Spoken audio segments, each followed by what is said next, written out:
keep losing those things. Can't find them. You know, people keep saying that I like videos, I do this, I do that, I don't even talk about Raw anymore. And the worst thing about it, I can't find my glasses. What the hell?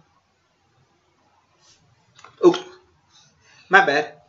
What's up, guys? It's me, it's the ALE Prince, and I'm here to do my review of Raw's 25th anniversary show, the go home show to the Royal Rumble match, or the Royal Rumble show. Whoopsie daisy, that was a handful of stuff to say. I decided to do a video standing up because I feel like I've been lacking the sense of just going out and talking and going crazy like I always used to do. So it's time to make a change for once and do a video at least standing up, see what happens. You know, this could be a new way to, keep me going and stuff. Why do I feel like I'm Rene Dupree or some shit? Alright, let's just kick it off the show. First of all, it was kind of a weird show because it was the Manhattan Center and then the Barclays Center. So they kept switching back and forth. So it was weird because some people got more TV time, some site didn't get as much TV time, so it was just kind of debatable as far as what they were trying to do. I'll give them props. They tried to do something good. And for the most part, we had some good to greatish segments. It was great seeing all the legends. It was, we had one great match. And I guess that was it. Yeah, we didn't have that much stuff to deal with. Let's just start off from the beginning. We started with Jerry the King Lawler and Jim Ross at the Manhattan Center. They're all talking like the 1993 Royal Rumble. 1993.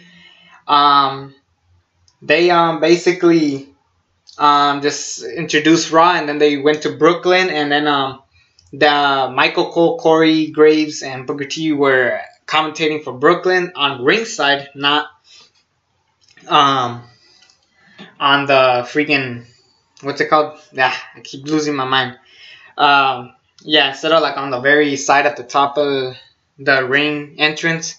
Then Stephanie and Shane show up. They're basically talking about the greatest years of Raw history. Then they show a big video package similar to Raw 1000, only with a much, much better song. They basically showed a bunch of good moments, good to great moments. It was awesome. Then Vince McMahon shows up, and they give him like a big medal to Shane and Stephanie give like a big medal for Vince McMahon. And then he's like, "Man, that is stupid." And I was like, "Huh?" I thought he was gonna be like a good guy or something, like he always does, like "thank you very much." But then he just starts ranting, starts talking shit about Brooklyn, and then the glass shatters. Stone Cold Steve Austin comes out. Stephanie gets out of the ring. We don't see her afterwards, thank God. Then Vince is like, "Look at me, man. I'm old. I can't be fighting anymore. I can't be doing stupid things anymore. Look, there's Shane. Look at that. It's Shane. Why don't you attack him or something?" And then sure enough, Stone Cold stuns him. And then Vince is trying to say like, "No, please don't." And then he gets some beers. They celebrate for a while, and then Stone Cold gives the middle finger, stunner, and then he's celebrating for a while. And then Shane McMahon gets up, and then another stunner to him. Great segment, awesome segment. I wished Stone Cold talked.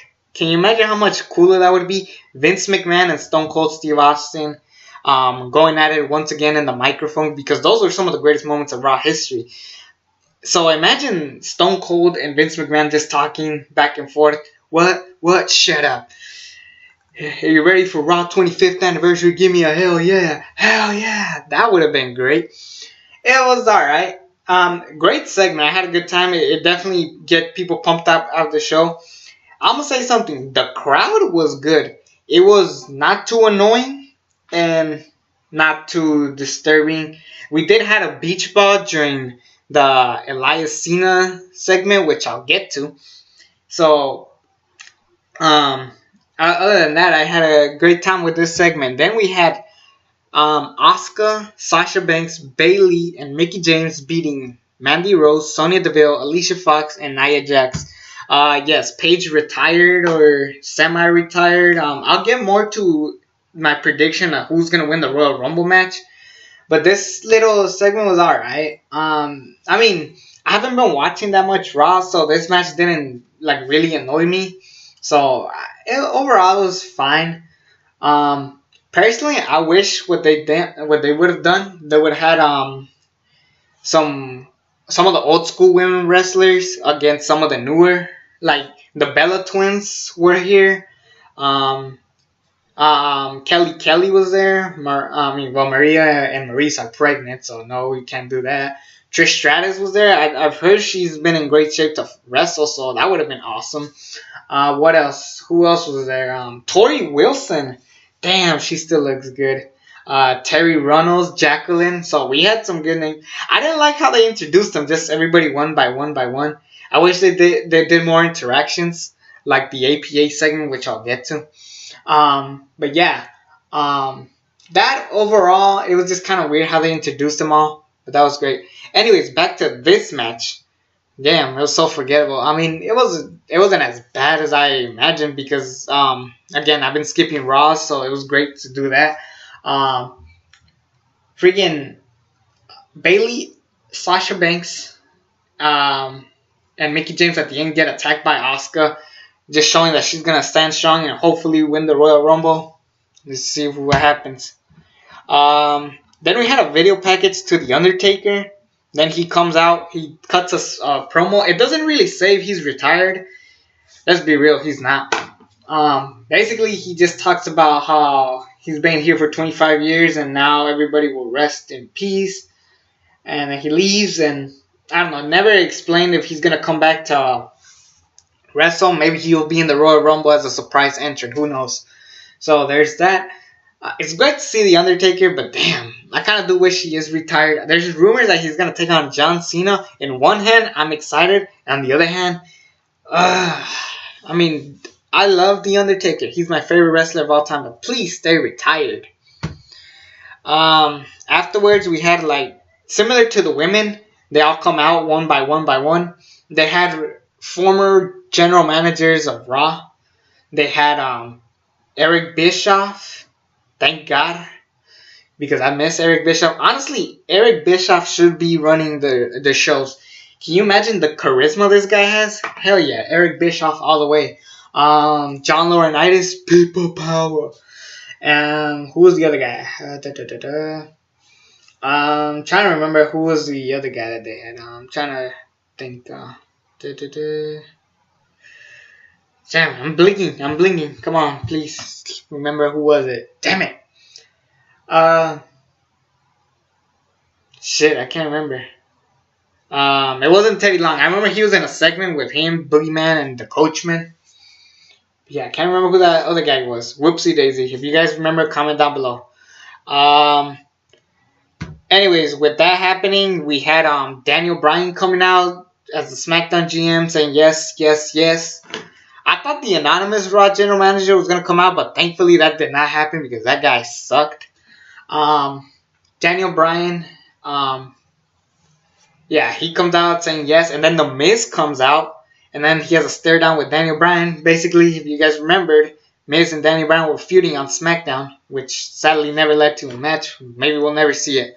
But The Miz comes out ready for his match against Roman Reigns for the Intercontinental Championship. Miz is your 8-time Intercontinental Champion. Great move. I love Roman Reigns as Intercontinental Champion. I thought it was a great run with him taking on the likes of Elias, Cesaro, Samoa Joe. That match was awesome. So yeah, it was good seeing that. But I don't know.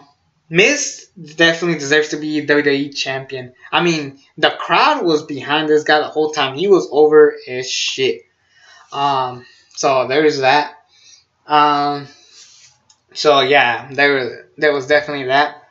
Then we had the worst part of the show for me. We had the Peep Show, the Christian Peep Show, and he is going to interview Seth Rollins and Jason Jordan. Jason Jordan is so happy to see Christian, but every time he talks, people are booing him louder and louder and louder and louder. Then the bar comes out. They're booing Jason Jordan. Then Jason Jordan has a hissy fit, beats up everybody. Then Seth Rollins comes to help him, and then Seth Rollins accidentally hits what's his face? Jason Jordan. So just showing that Jason Jordan and Seth Rollins don't work well together. I mean, I'm just waiting for Jason Jordan's heel turn to happen already. At this point, I don't care. And what the hell are they gonna do with Seth Rollins? Whatever happens, hopefully this is the last that we see Cesaro and Sheamus versus any of the Shield and Jason Jordan. None of that. I just want to just calm down, and I'll get to that more when I get to my predictions. Bray Wyatt defeated Woken Matt Hardy. Yes. There was just like a little squash match. Nothing more to say. I feel bad for Bray Wyatt. You know, even if he wins, he still looks like a chump. I just feel bad for him. So there's that. Then we had the best part of the show. My favorite part of the whole show. First of all, Elias is ready to walk in with his guitar. Then he bumps into Chris Jericho, of all people, with a Alpha Club. Yes, he brought a New Japan shirt with him. He's talking to Elias, and then he sings like a little song to him, and then he talks about his scarves, how they're stupid, even though he has a scarf. It was a funny segment. Then Jericho puts Elias on the list. Even Elias was like, damn it, I'm on the list. It was an awesome segment. Then Elias eventually heads over to the ring. He sings a song. People are either cheering him or booing him. Elias is over as shit. This guy is over as hell. I want him to hold a belt. I want him to be either U.S. champion, Intercontinental champion. World champion is pushing it, but, I mean, what can you do? Then he was interacting with Jimmy Fallon, of all people. Jimmy Fallon, I remember they did a lip sync battle to get him on the show. I remember it was New Day and Fallon versus Stephanie McMahon and Triple H. It was a sing-off, or a lip sync battle, my apologies. Then, of course, they lost, and Jimmy Fallon was forced to show up, but Elias and Fallon had a great interaction. I hope Elias goes to the Fallon show. That will definitely get good publicity for Elias. That is how you get a guy over. And then, to top it off, John Cena comes in. He's arguing with Elias. They talk about the beach ball in place. Then Elias like, yeah, you don't tell me what to do. And John Cena's like, why don't you make me? He come out like a bully. Then they're brawling for a little bit. And Elias comes with a guitar, smacks it on John Cena. And he leaves looking strong. This guy's going places. Elias is the shit right now. Elias is definitely going to go somewhere on this at this point. I can't wait to see what this guy does next. Definitely can't wait for that. Yeah, honestly, Cena and Elias, best segment of the show for me. Heath Slater and Rhino were fighting Titus Worldwide because they were dealing with the APA segment. I like the APA card show. I remember it was they had APA there. They had Usos, the Titus Worldwide, of course, the $1 Million Man who pitched in a shit ton of money. MVP shows up. That was a surprise. MVP, last time we heard, he wasn't in good terms with the WWE. I don't know what this means. I'm not saying he's coming back to the ring, but I don't know. Who the hell knows? Here's the thing I'll say, and it's kind of funny. When I saw MVP, I didn't think it was MVP. I don't know. Maybe it's because I was just watching it like this. Maybe I was blind or something. But I thought it was Armando Alejandro Escobar. Remember that guy? Who managed Umaga? Damn, I remember that. I thought it was that guy for a second. There's that. Oh, just before I forget, Mark Henry comes out with the Godfather. He's confronting. He thinks it's one of his hoes, but it's actually his wife. I love that segment. It was pretty funny. Great to see Mark Henry. Yeah, he's doing something. But anyways, back to this. I keep going back and forth because the wrestling was so irrelevant compared to all the other stuff we did. But Heath Slater and Rhino versus Titus Worldwide, that ends in a no contest. Then the Dudley Boys come out. Heath Slater's like trying to run away. Rhino and Titus Worldwide throw them all in the ring. The commentary said that they want Heath Slater to turn into a man, like he become a man, like be manly enough. Then the Dudleys fuck him up. They throw him to a table. Good old. So good to see the Dudleys. Hopefully they're in the Hall of Fame this year. I really hope that. Then we had DX come out. Yes, they had DX versus Triple H and Shawn Michaels. They gave tribute to Ravishing Rick Rude and Chyna.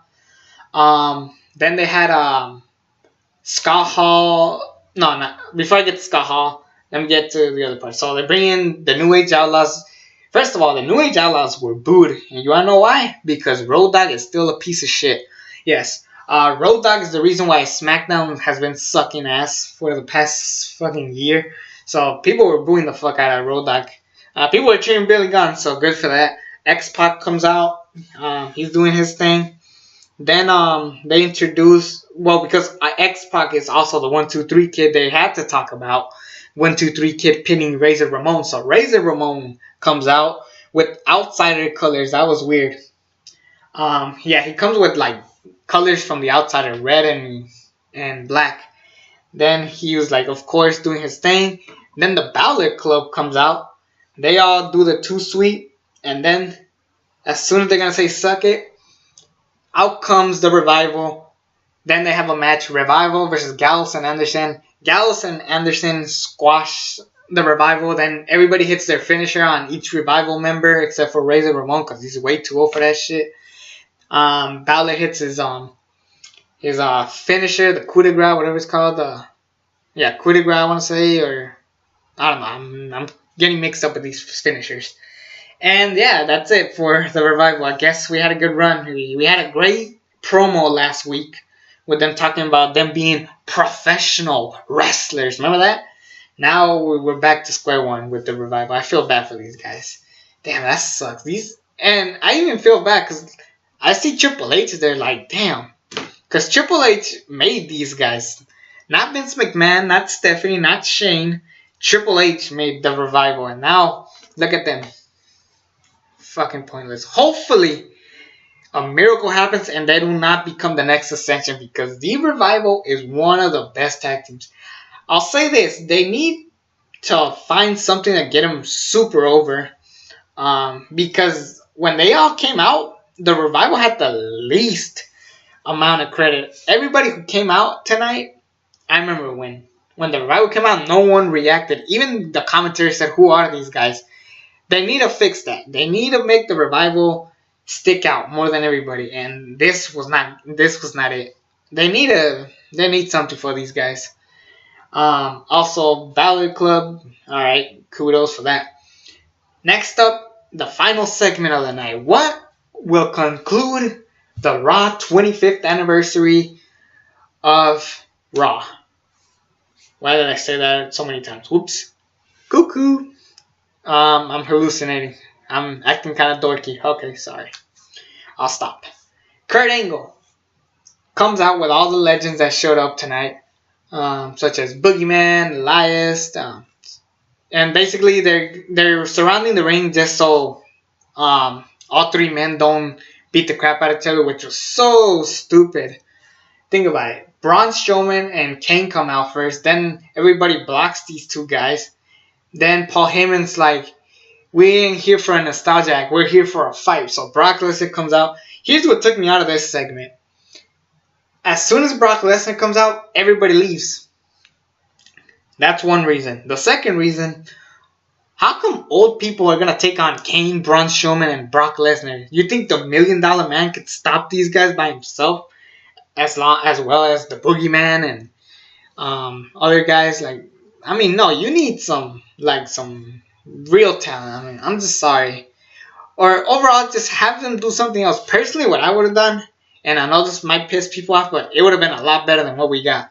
I would have just had a regular match between Braun Strowman and Kane. They're just fighting for 2 minutes.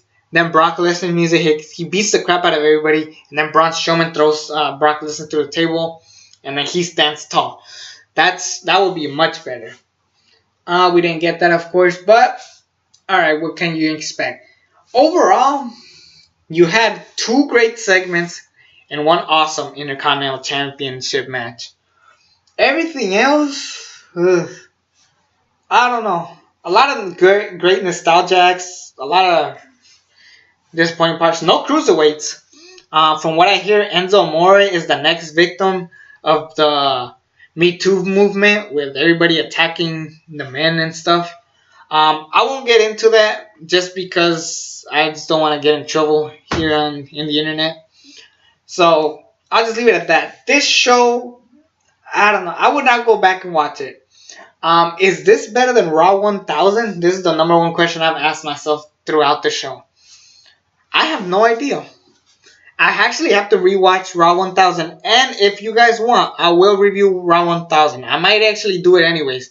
I'll find Raw 1000, review it for you guys, and see if that was better than the 25th anniversary of Raw. I don't know. I wouldn't go back and watch this show. Yeah, I really wouldn't. I mean, even the stuff I like, it wasn't worth it. I mean, maybe I'll watch the Elias segment on back on the internet. The Stone Cold segment we've had better. Miz and Roman Reigns, great match, but so yeah, I don't know. I wouldn't go out of my way and watch it. The Undertaker was there. Yeah. Yeah, we had the Undertaker there. I forgot. So yeah, overall, it's just there. It wasn't a bad show, but it wasn't a good show. Yeah, I'm going to go back and watch Raw 1000 to see if that was better than this one, and I'll hopefully review it for you guys. Tomorrow, I'm doing another video. It's going to be the updates on me. I recently made a video called Send Me Feedback. Nobody watched it. But I did get a lot of talks with some friends, some homies, you could say. And yeah, I'll just talk about what I'm going to do on this channel, especially now that I'm going to start school next week. Till then, I'm out. Subscribe. I'm the Double X Prince.